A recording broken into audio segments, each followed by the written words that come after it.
Let's bring in Judge Andrew Napolitano, our chief judicial analyst. Laura Ingle reporting that people are telling her he could get 12 years in ISO. I think that's probably what the police are telling her, so I'm sure Laura's reporting what she's hearing, but that would not be permissible under New York state law. The punishment for escape is only whatever the court metes out, and that will be determined by a trial, if there is one. I don't think there'll ever be one, or a plea deal between the prosecutors and his lawyers, which is, I suggest, the way this will go, because the last thing the governor wants is a trial. You might be thinking, why wouldn't the governor want a trial for this guy? A guy who got out of prison, cost the state more than $20 million. I guess you have to think politics. Well, here's the type of information that will come out in the trial. How did the governor's people totally mismanage this prison?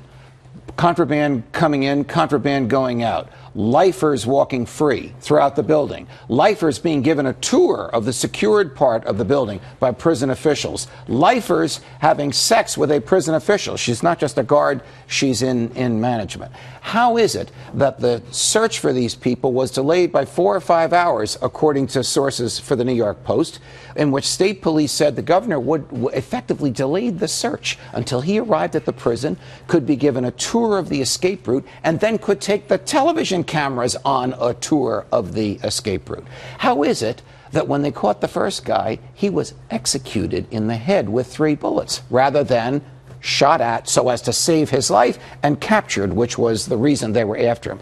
How is it that the second guy, the one that Laura was just talking about, was shot twice in the back when he had no gun with him, was not a deadly threat, when it's unlawful in the state of New York to shoot at a prisoner, and it's always unlawful to shoot in the back? Now, there are answers to each of these questions, but the government does not want, the governor does not want this played out in a courtroom where he can't control what those answers will be.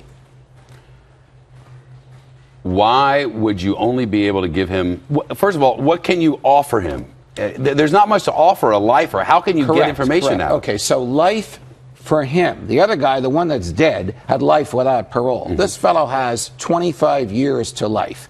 In New York, that means from 15 to 25 years. So they would offer him something less than 7 when his life term is served, because 7 is the maximum they can charge him for escape. Because he never made it to Canada, he didn't make it to Vermont, he didn't go over a state border, he doesn't face federal charges, he only faces this one state charge of escape, maximum 7 years. So they say to him, plead guilty, don't make us try you, we'll just add 5 years. Think how life is going to be for him wherever they lock him up from the other corrections officers. I think it's going to be brutal, but it's not going to consist of solitary. If it does, I know this sounds crazy, he's got a cause of action against the state because the state's own rules prohibit it. Wow. It's rich, isn't it, Judge? Yes, it is. So from my point of view, it's a fascinating case about all the mistakes that the government made. On top of all this, 22 million bucks in money spent out to kill one and arrest the other. Wow. Judge, thank you. You're welcome.